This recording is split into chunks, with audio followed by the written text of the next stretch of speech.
The muscle car wars are white hot. Gas is cheap, insurance hasn't yet cracked down, and horsepower is the new currency of cool. Suddenly, Chevrolet drops a Camaro that doesn't play by the rules. Not a Z28, not an SS, but a shadowy special order monster known only by its cryptic internal code, COPO 9561.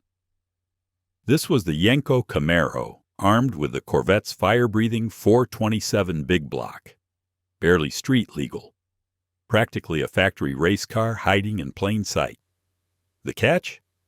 It was so rare, most dealers didn't even know it existed.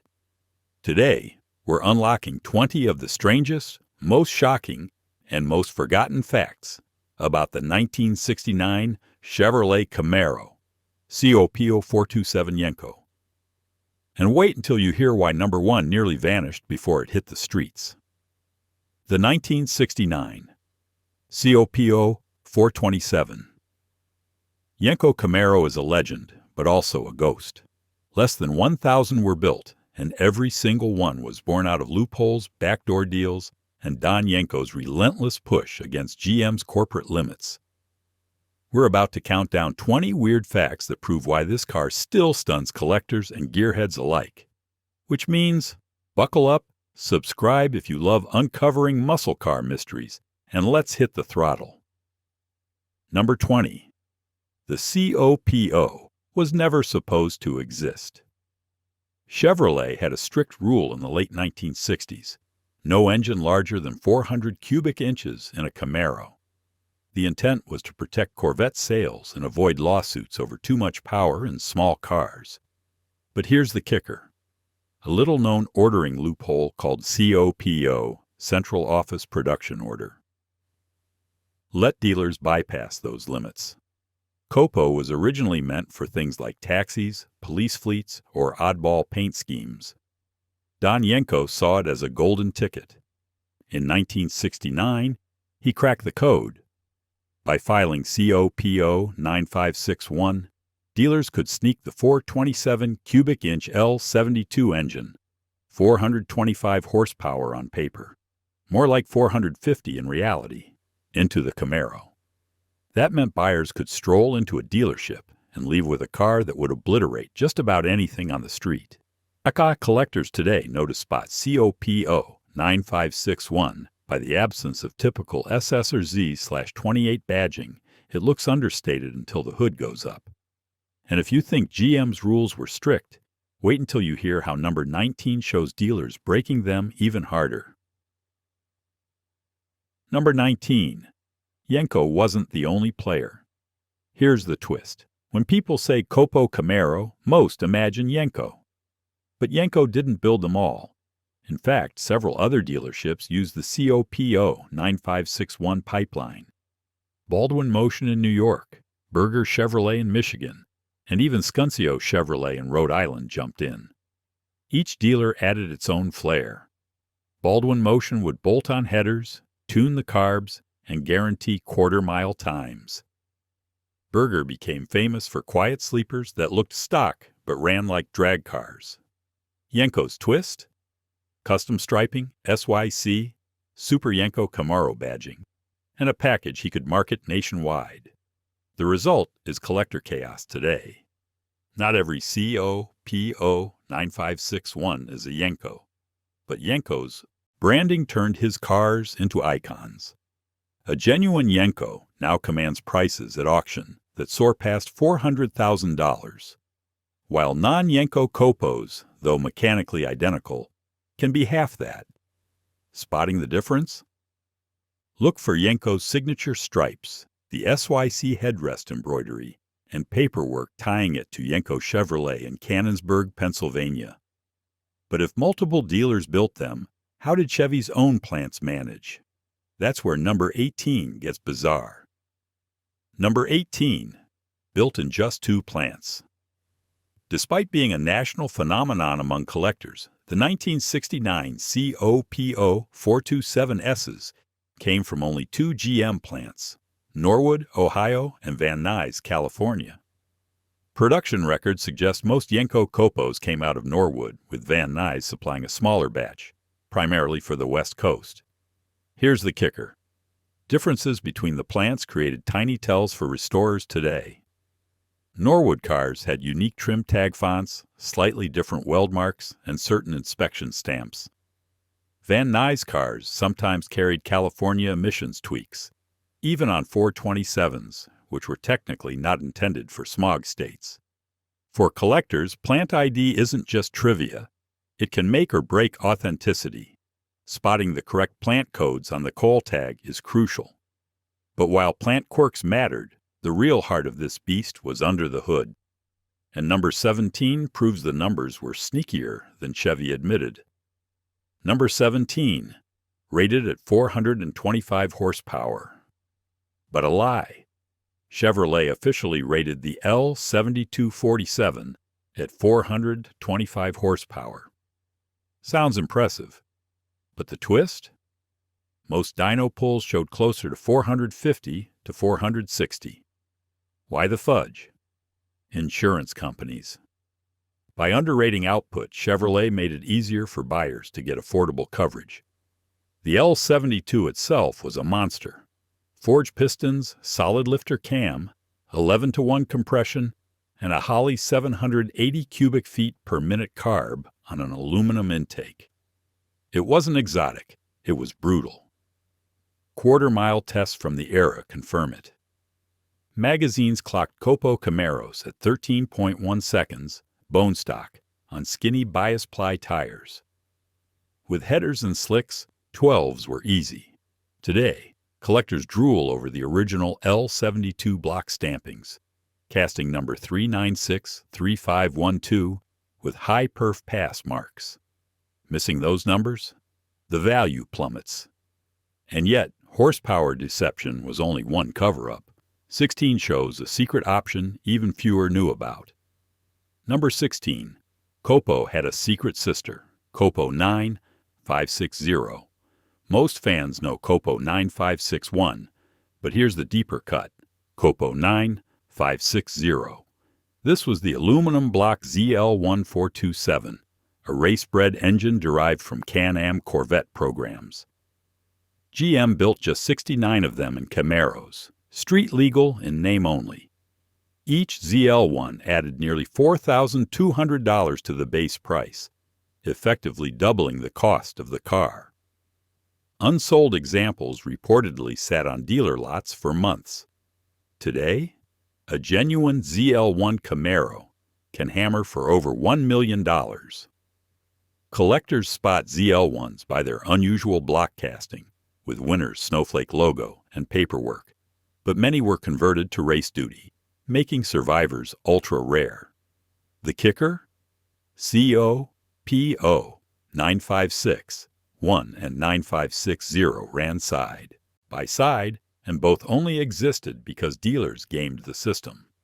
And if you think that's strange, number 15 reveals how the feds nearly shut the whole thing down. Number 15, the insurance nightmare.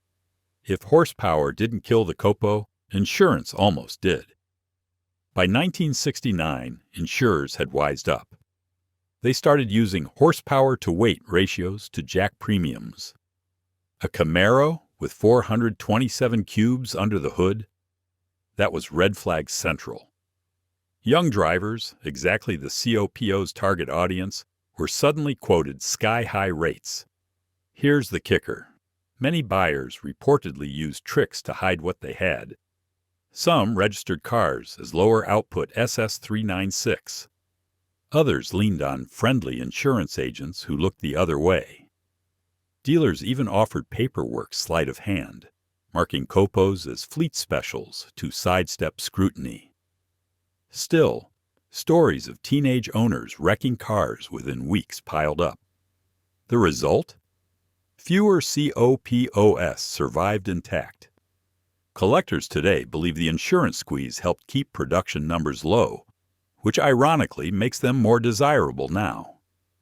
Spotter's tip.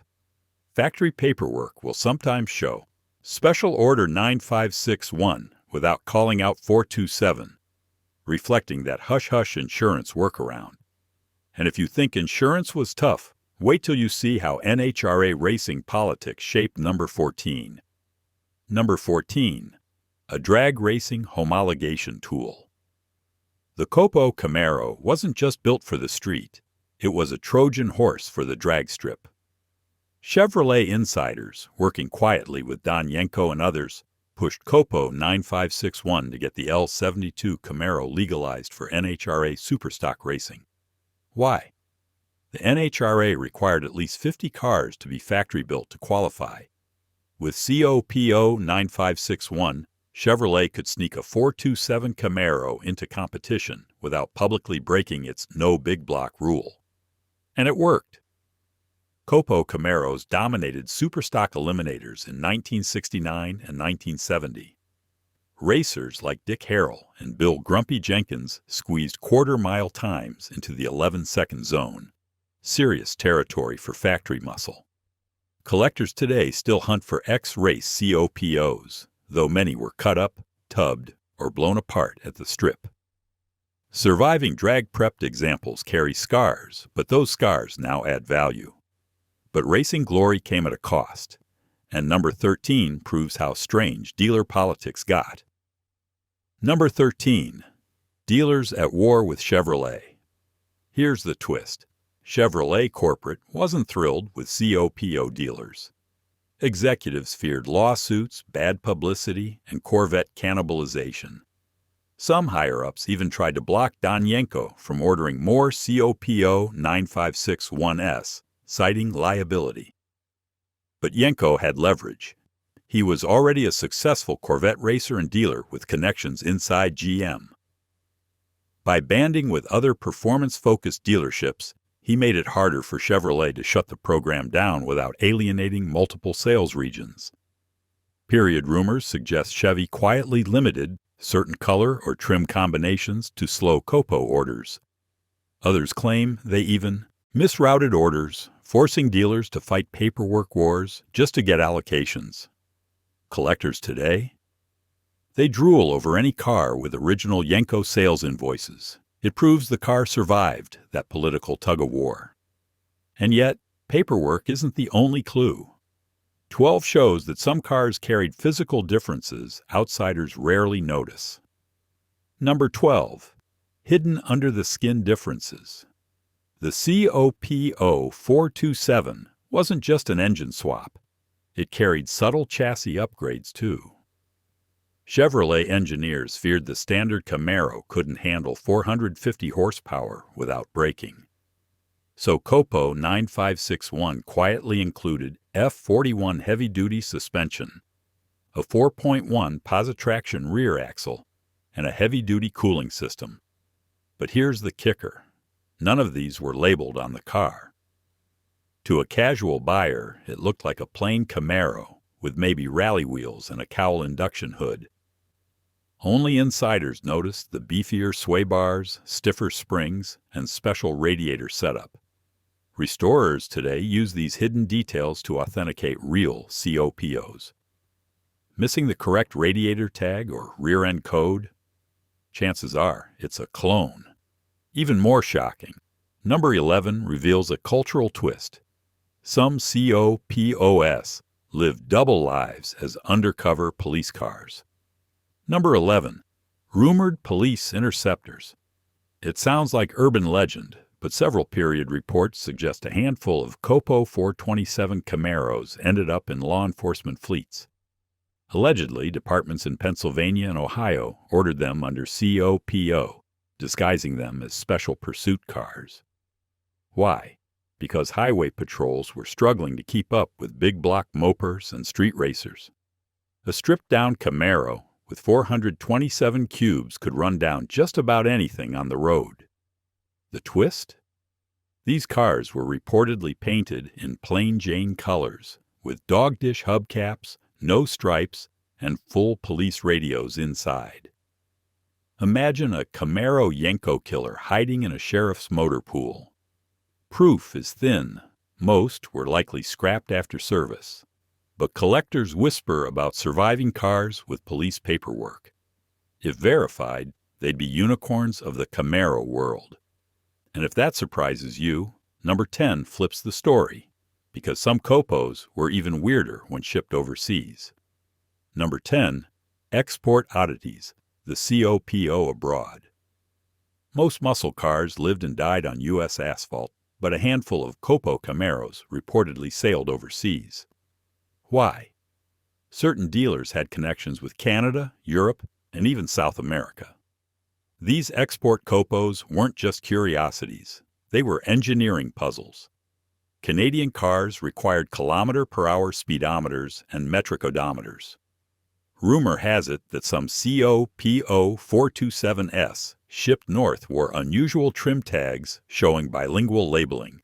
In Europe, strict regulations forced further tweaks: amber rear indicators, metric lighting, and even extra muffling to meet sound limits. Ironically, that meant some COPOs arrived with choked exhaust systems, only for owners to rip them off and unleash the beast.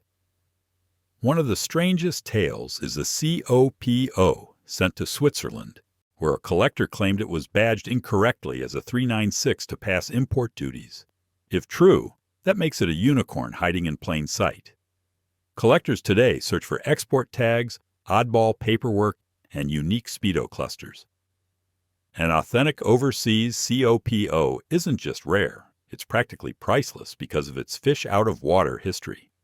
And while exports change details, number 9 shows how Yenko changed identity itself, with bold striping and logos. Number 9, Yenko's branding genius. Here's the twist. Mechanically, a Yenko Camaro was no different from any COPO 9561. But branding turned it into legend. Don Yenko understood the power of visuals. He created the SYC Super Yenko Camaro. Identity, complete with side stripes, hood decals, and embroidered headrests. Think about it. Chevy itself didn't market the COPO. Without Yenko, they might have been just anonymous fleet specials. But with SYC branding, buyers felt they were joining an exclusive club. Yenko even sold custom jackets, decals, and dealer plaques, stoking loyalty before performance branding was a thing.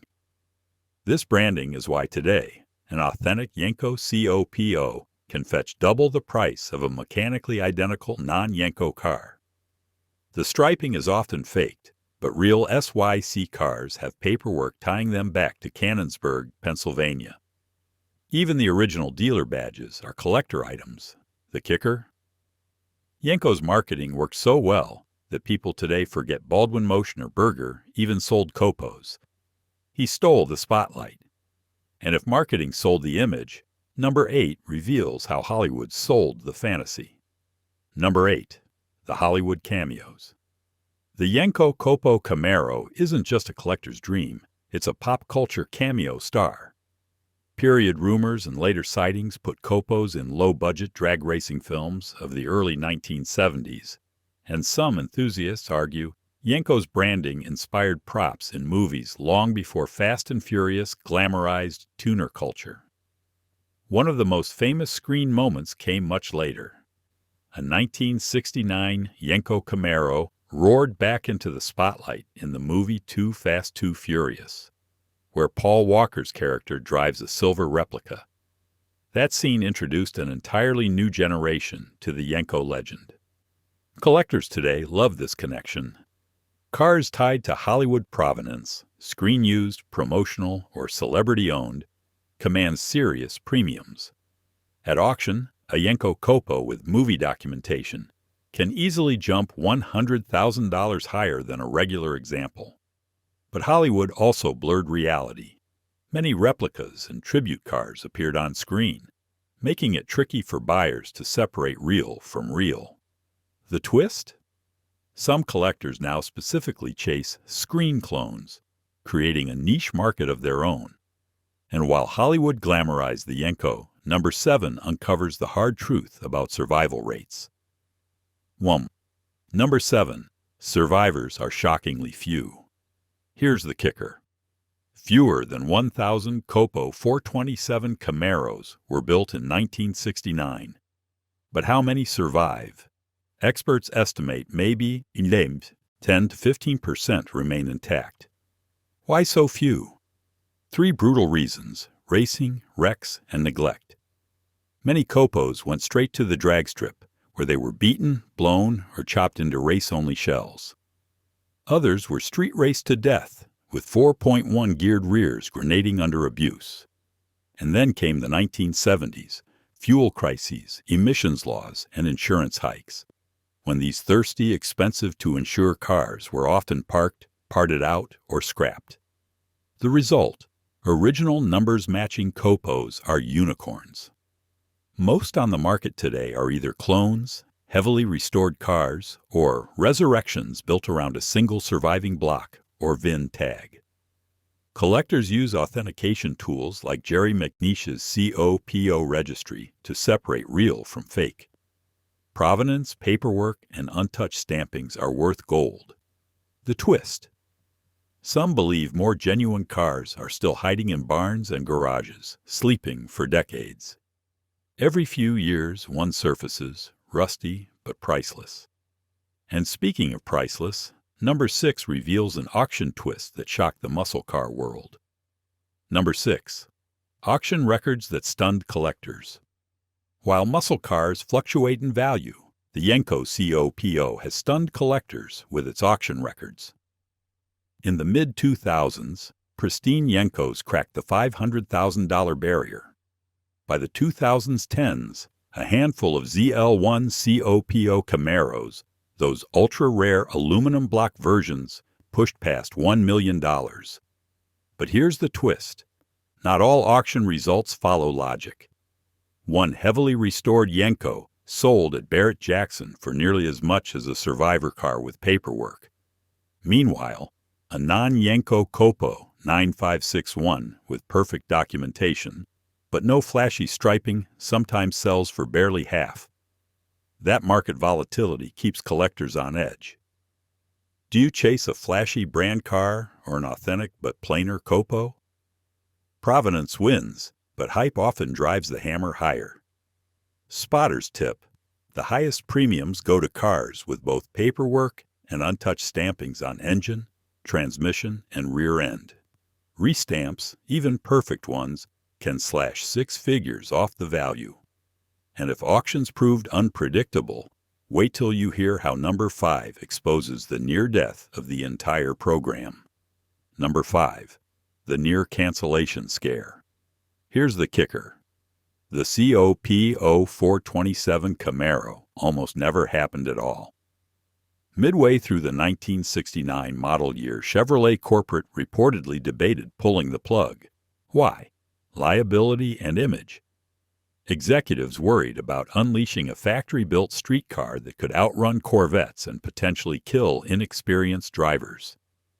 Period memos, according to dealer lore, show internal resistance, with some managers arguing that COPO should only cover fleet colors and police packages, not monster engines. Don Yenko and his allies fought back, citing customer demand and racing homologation needs. They even framed the COPO as a dealer initiative, shifting responsibility away from Chevrolet. The twist? Rumor has it at least one shipment of COPOs was delayed as corporate reviewed the program. Head B. They pulled the trigger. The Yenko legend might have ended before it began. Collectors today know how close the axe came, and that sense of what if only boosts the mystique. Survivors aren't just cars. They're near misses in automotive history. And speaking of survivors, number 4 digs into how restorers piece together truth from forgeries. Number 4. The clone epidemic. With COPOs fetching 6-figure prices, cloning has become rampant. Here's the twist: it's shockingly easy to turn a base '69 Camaro into a fake COPO with reproduction parts. Swap in a big block, add CYC stripes, restamp a block, and suddenly it looks like a $400,000 car. But experts know where to look.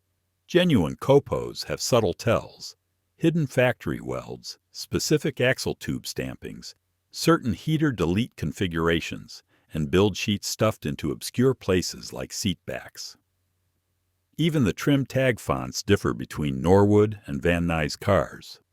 Collectors hire specialists like Jerry McNeish to verify authenticity, sometimes stripping interiors just to find a single original document. The value gap is staggering. A real Yenko could bring $500,000, while a perfect clone might be worth $60,000. Here's the kicker. Some clones are so convincing they've fooled auction houses. That's why provenance, dealer paperwork, original owner history, is everything. And if clones keep the legend alive, number 3 shows how the legend itself keeps mutating through stories of lost cars. Number 3, the barn find legends. The COPO Camaro is prime barn find material. Over the decades, countless stories have surfaced of forgotten 427s languishing in barns, garages, or fields. Some are true, many aren't. One confirmed tale. In the 1990s, a farmer's dusty Camaro in the Midwest turned out to be a real Yenko COPO with matching numbers. Bought cheap decades earlier, it hammered for 6 figures after restoration. Another alleged story speaks of a police-issue COPO hiding in a shed in Ohio, complete with original radio equipment, though no proof has surfaced. Here's the kicker. Every time a rusty Camaro shell appears online, speculation runs wild. Forums explode with "could this be a COPO" threads. Most aren't, but the hunt keeps the myth alive. Collectors today know that authenticating a barn find can be as expensive as buying a restored example, but the dream of uncovering a genuine COPO keeps enthusiasts combing back roads and classifieds. And if barn finds fuel dreams, number 2 shows how the COPO fueled nightmares for rivals on the street. Number 2, street racing's secret weapon. The COPO Camaro wasn't built for insurance-friendly cruising. It was built to dominate, and dominate it did, especially on the street. Period racers remember COPOs as near-invincible machines in late-night drags.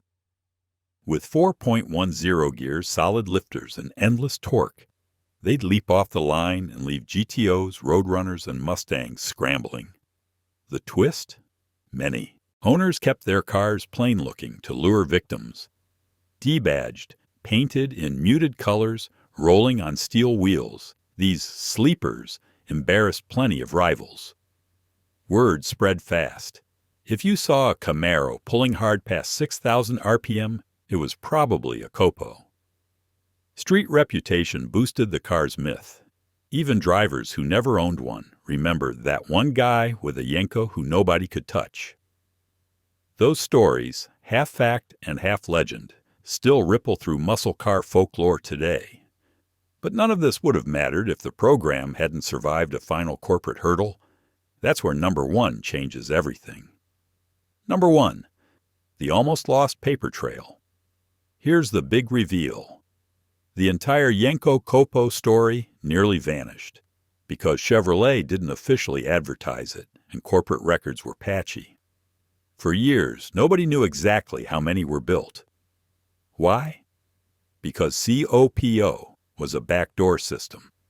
Cars were ordered quietly, delivered like fleet vehicles, and rarely documented in dealer brochures. If not for enthusiasts and historians like Ed Cunnan of the COPO Connection and the late Don Yenko's surviving paperwork, much of the history would have been lost.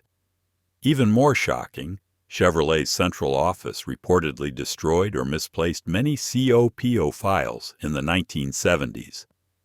That means today's production totals, around 956 for COPO, 9561 and 69, for COPO 9560, are reconstructions, not official stats.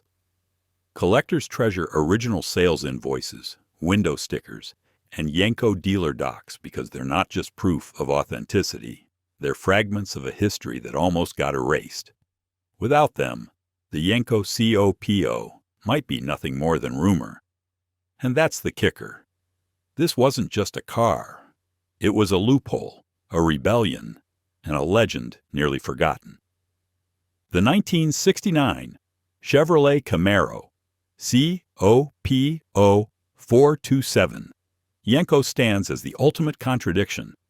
A car never meant to exist, built through loopholes and nearly erased by its own secrecy. It wasn't the most produced, it wasn't the flashiest, but it may have been the boldest. From insurance battles to drag strip domination, from hidden plant codes to million-dollar auctions, the COPO proved how far passion and persistence could bend the rules of Detroit. Some see it as just another Camaro. Others know it's a factory hot rod that rewrote what was possible. So here's the question. Which of these 20 weird facts blew your mind the most? Or better yet, did we miss one that deserves the spotlight? Drop your thoughts in the comments. And if you loved this deep dive into forbidden muscle, stick around. We've got more legends of the 60s coming your way. Because cars like the Yenko COPO, they weren't just machines. They were myths on wheels.